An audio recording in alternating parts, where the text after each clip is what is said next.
Hi, I'm Paul Battaglia. Welcome to this series of videos that are designed to assist you in navigating the Advanced Placement course. And what I'd like to do right now is take you through some of the highlights of the course and perhaps some considerations when planning out your year. I'd like to split this up between the Calculus AB course and the Calculus BC course. But before I do, I'd actually like to talk a little bit about Chapter P. You see, in my school, we actually require students to do a summer assignment before they come in to the Advanced Placement course. So if you teach Calculus AB, as I do, Chapter P would really be that summer assignment. For that reason, I personally do not cover Chapter P in class when we start the year. Now, for you that might be different, so don't feel obligated now to throw a summer assignment at students if that's not what your school needs or wants, but you can certainly hit the ground running with Chapter P when you start the year. For my BC students, some of those students have actually come from the AB course or a prior calculus course. And now it's time for them to demonstrate to me over the summer that they do have some of that prior knowledge. So my summer assignment there would change a little bit. It would actually incorporate a little bit of Chapter P, but way more calculus. Okay, let's talk about the Calculus AB course. So this text goes from about Chapter P through Chapter 6 for that course specifically. And there are some things within there that I'd like to talk about. Some things that I've played with over time and I found have worked and maybe have not worked. And I'd like to share those with you now. One of the things that I actually found a few years ago was helpful for my students was to move differentiation of exponential and logarithmic functions towards the back of the course, more towards integration when I cover integration of exponential and logarithmic functions. Now, it seemed a little awkward for me at first, but what I realized was this allowed my students to actually have a default review of some of those basic differentiation rules, since they hadn't worked with them in a little bit of time. Product rule, quotient rule, chain rule, things of this nature. And actually, they felt they were more prepared and had to review these less when it came time to sit for the AP exam. Now, there is one consideration we have to talk about in Chapter 7. Section 7.7 is the one section that is now in the AB course, L'Hopital's rule. And so for that reason, I've been playing around with that a little bit to try and find out where I think it would fit. And you might have to do the same.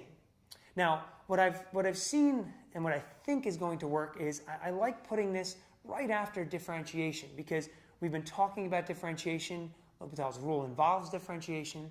The only thing it might preclude me from doing is incorporating maybe some more difficult integration type fundamental theorem part 2 questions. So for that reason, I've also been toying with maybe just leaving it where it is. So take a look at that as you're planning out your year.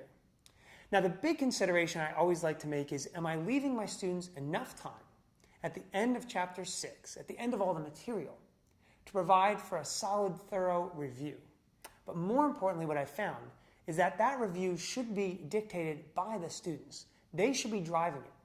So I'd actually ask for their feedback. What do you need from me? Do you need more of a conceptual review? Do you need to see more specifics, like we need to go through some more multiple choice questions? We need to look at maybe more free response questions. We need to learn how to justify a little bit better and tweak some of the language and the notation that we use. Or sometimes I've even had my students be very honest with me and say, you know what we really need? We actually need to look at some problems that do or do not use the calculator so that we can kind of fine-tune each of those skills as well. So try to leave enough time, and I know we're always tight for time in this course, but try to leave enough time so that students can feel very well prepared and confident as they sit for the exam. Now, for Calculus BC teachers, there's a little bit of a difference, and that is that mainly we have to cover almost the entire textbook. So what I've found is somewhat helpful is that students tell me when we begin the year what they feel we need to do. Do we need to knock some of the rust off and just quickly move through some of these AB topics? Or should we cover some of those in a little bit more depth? And only when I ask them that I find that the class actually began to run a little bit smoother. So think about that as you plan the beginning of your year. There are some places also in the BC curriculum where I found it helpful to maybe move some sections or tinker, and I'd like to talk about those. Specifically, integration by parts and partial fractions. I've actually found my students like it when we just kind of lump all of the integration techniques together at the same time.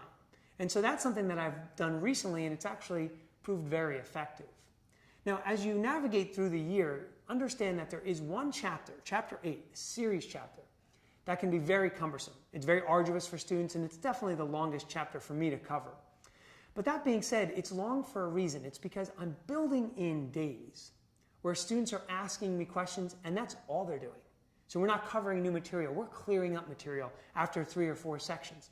And I want to do that because it's so abstract, but I want students to take the time to master it. And I just think series are just a beautiful part of calculus, and I think students should really learn to appreciate them as well. Now, there are some things that you might not want to cover before the AP exam simply because they're not on the exam. So if you feel tight for time, feel free to take some of those integration techniques or maybe Newton's method, things of that nature, move them to after the exam. I always like to do those kinds of things because I like to prepare my students for the next level, what they'll see maybe in their college calculus course. Okay, now for AB and Calculus BC teachers, here's something that I hope proves very helpful for you. What we've done is we provided chapter videos at the open of each chapter. And I think that these can be useful as you plan out each chapter and look at pacing there. What I've tried to do in these situations is show you what things might be very important to talk about and other things that might, you could dial back on a little bit or even sometimes eliminate currently from that chapter. So for this reason, take a look at each chapter video and try and use that to help you get ready and get your students ready for what they need in this course. I hope you found these tips helpful. I know you'll have a ton of success this year in Advanced Placement Calculus.